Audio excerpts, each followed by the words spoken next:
Murder Drones just a couple of weeks ago was a franchise that I was completely unaware of, but after watching the Amazing Digital Circus series, owned and created by the Glitch YouTube channel, I further explored the channel, which allowed me to discover Murder Drones, and my god, I would say it is a true work of art. Natural character development, good horror and storytelling, and even those comedic breaks that somehow just always land. It's no kidding that I binge watched the whole series in one day, and even now I'm looking forward to the next and final episode of the series that should be coming out by the end of the summer. So, with all that being said and done, today I'm going to discuss some of the aspects of Murder Drones that simply want you to watch even more of it, as well as explaining some of the basic premise behind the first episode, the pilot of the series. Murder Drones is an animated series masterminded by Liam Vickers and produced by the team over at Glitch Productions, which are known for creating the Amazing Digital Circus series, as well as operating the SMG4 channel. The premise behind Murder Drones is, well, I think you can read the title. No, please stop beating my own eggshells in front of my family! Yeah, I think you get the point.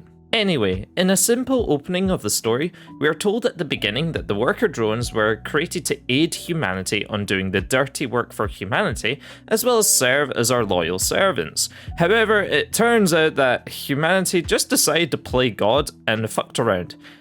And safe to say they found out. This event killed every single sentient being on the planet. However, the worker drones kinda didn't care about the event, so they started their own society and lived lives somewhat similar to humans. However, the company JC Jensen in space apparently did not like rogue AI, so in turn they sent murder drones to kill every single drone on the planet. And yeah, that's the initial plot to what's happening in the story. So now, every single drone is simply trying to survive the terrors of the murder drones with no hope whatsoever really, simply hiding in a bunker facility until the time comes. Pretty much everyone has accepted this in some way, but one drone has not, which leads us to the pilot episode and the main protagonist, Uzi. Parents done for the past forever while those things build a spire of corpses? Hide under the... Safe to say, she is quite a bit of work, representing a goth, angsty teenager who wants to essentially solve the problems that are happening by trying to kill the murder drones herself. With a catchphrase of "bite me," she takes everything she can into her own hands to try and save, well, the colony, including building a sick as hell railgun! So not the vibe! Unfortunately for her, pretty much every drone just denies her work and efforts, and she's practically an outcast from the society. Some folks do at least appreciate what she is doing, and does show some sympathy, such as Thad, who despite being a stereotypical jock of the high school she is in, he clearly shows some compassion and care, and does believe in Uzi's mentality to an extent. So, with no support from the rest of the drones, she convinces her door-obsessed dad... Good door. Good door. Sure. Anyway, moving on, to go and inspect the exterior door, but she heads straight to the murder drone's hideout in hopes to both fix a railgun and kill a murder drone. And lo and behold, she goes and does that pretty successfully, finding one of the murder drones and seemingly killing one of them. However, this does not have the desired outcome, as it turns out that these murder drones can literally fully regenerate their own limbs, including their own goddamn heads to continue their mission. And of course, this would freak out anyone, including Uzi. And with desperation in mind due to the railgun requiring a recharge, she tries to attack the murder drone with a hand from one of the scraps of one of the deceased drones. But this just helped to boot the drone up, and it results in this. Did you just slap me with that arm? Holy crap, it talks. And this introduces us to N, who's simply put the polar opposite personality-wise in comparison to what he is doing to every other drone on the planet, being way too wholesome and loving for what role he actually is meant to play. He is also a big pushover for his murder drone companions, and even with Uzi, who he's just met, casually allowing this to happen without any second thought. Sweet, I'm open to new things, I guess. I'm sure this will not come back to haunt us in any way whatsoever and plant the seeds for any sort of love story or anything like that. Nah, totally not. Anyway, I mean, at the end of the day, N already has a crush on V, one of the other murder drones who is a bit psychotic. No! Please stop beating my own eggshells in front of my family!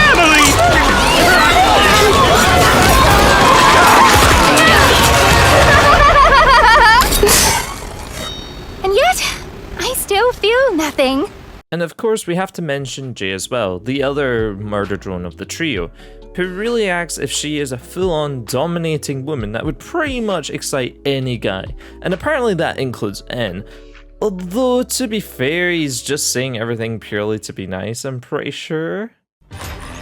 N, you're worthless and terrible. And if the company allowed it, I would straight up kill you myself. Jay's awesome.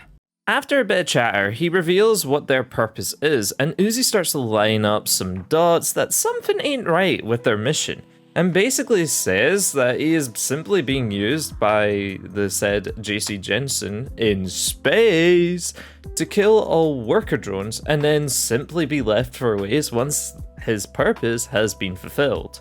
And this is the moment that all the other murder drones come back, and Uzi, knowing she is dead if she spends a single extra second there, bolts, leaving N completely confuzzled.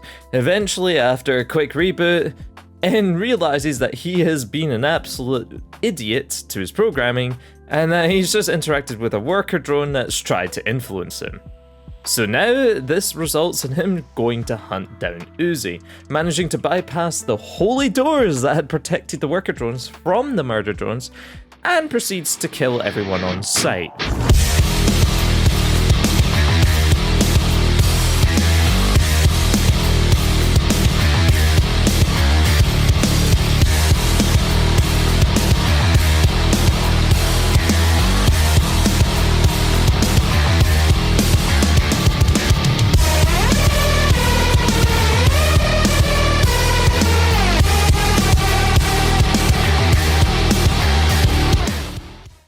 This all results in Uzi still trying to kill N for really what he is, but here comes her dad, shocked and disappointed that she let the murder drones into the facility. N finally shows up to make the blow, and even though Uzi does try to shoot the railgun, that is not actually a railgun, more like an energy blaster like the BFG. Interesting point. Her dad does not move out of the line of fire, allowing N to make a pretty near fatal blow on Uzi, leaving the dad to make the final shot. But he does this.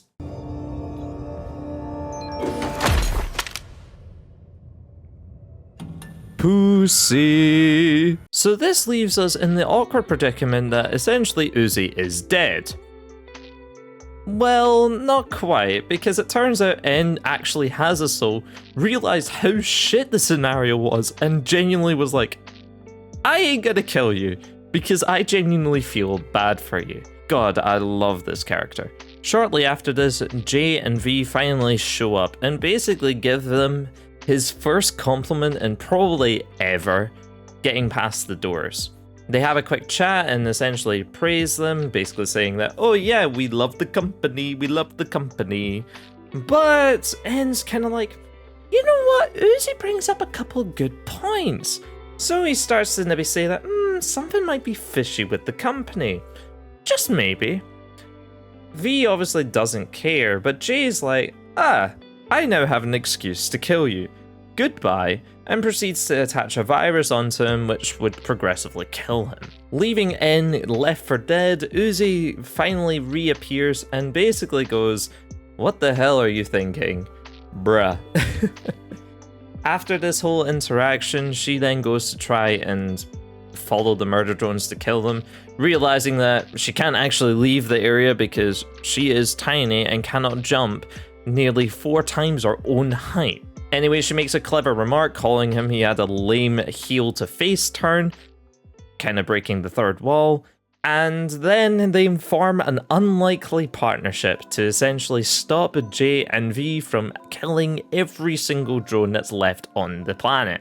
We then go into the final battle where essentially N and Uzi confront J and V before they absolutely slaughter every single worker drone. They then get into a fight with Uzi actually outsmarting J most of the time, and N trying to contain his love for V at multiple points, trying to avoid any conflict, and resulting in some awkward moments. My mind's in a weird place! Don't read into this! Damn man, you are down bad. I mean hell, even when she realizes that Uzi's in danger, it causes him to pull off this move? Have fun repressing this? Ew! What the hell? God, this guy is literally a golden retriever licking goddamn everything. Finally, at the end of it, Jay is managed to be outsmarted by Uzi and N, and Uzi basically goes, say one more buzzword and you are dead, and Jay, for whatever reason, decides to do this. Equity partnership.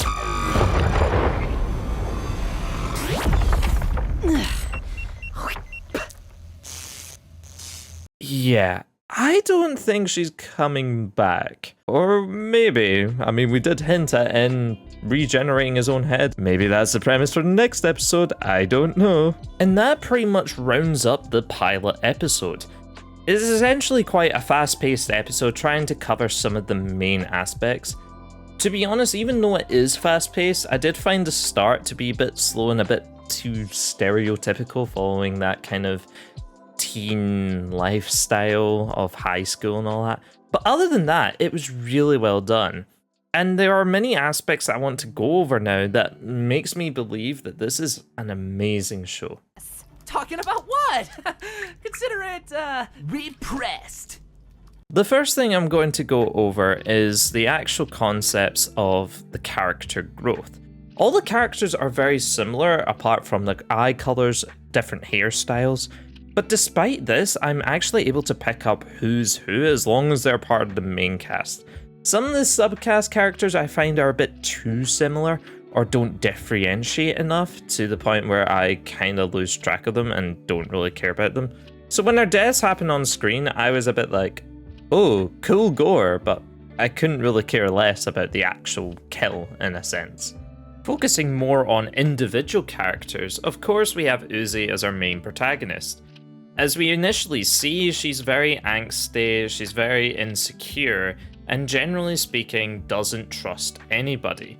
But we already start to see some signs of changes just within the episode when it comes to working with N. Obviously, initially, she is absolutely petrified and scared of N possibly killing her.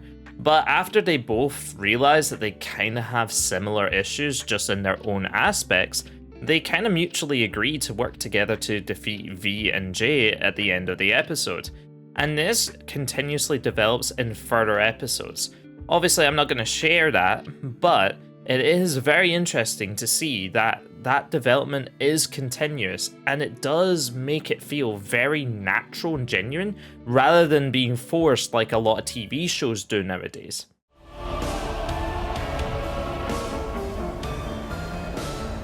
Moving on from character development, we can focus on the atmosphere and set of Murder Drones, which is simple yet effective. A winter wasteland with very little colour works really well for Murder Drones, as it lets our characters' eyes really pop out in the scenery. In addition, the details of the scenery is honestly ridiculous, which I feel has been benefited by the lack of colours, allowing us viewers to really just appreciate the set more rather than focusing too much on the colours. The use of Unreal Engine 5 was a very good choice by the animation team, and they have utilized that engine perfectly, allowing them to create very detailed models and assets thanks to the ridiculously high polygon count that Unreal 5 allows in its editor. This combined with a toon-realistic texture kind of model, which makes things look very similar to the real world, but do have those kind of wee popping effects that makes the textures slightly pop out more compared to the real world, really benefits and enhances the whole show, allowing gore to be very prevalent and really well textured, and just makes the whole show just feel really goddamn good. I can't put it in any other words. So yeah, that pretty much covers all the main aspects of the pilot and a couple of points that I feel makes the show really stand out. I do believe it is a fantastic series. I mean, I'm literally half obsessed over it, and I am so excited to see what they do in the final episode when they release that. On this channel, you're probably going to see some more videos surrounding Murder Drones, as I can't get away from the whole franchise. I just think it is brilliant. But who knows, we'll see what happens, and I'll probably make a few videos in the future talking more about it, and possibly putting some predictions on what I think is in the future for Murder Drones. Also, whilst I awkwardly stare into your soul, check out the description for the entire playlist over at Glitch Productions for the show Murder Drones. Yeah, back to you, Connor. Anyway, that's the entire video today. I hope that you enjoyed it. Please let me know down in the comments anything that you want to talk about, or give me any improvements for this video. This is the first time I've done a video like this in my life, including editing, creative, and all that. So I would really appreciate any comments, giving me any tips, suggestions, or possibly some ideas for future videos. I'm honestly really excited to kind of do more of these and see how I can grow and develop over the next few months into creating even better videos for you guys to enjoy. Anyway, that's all for today. Have a good day, and I will see you next time. Take care.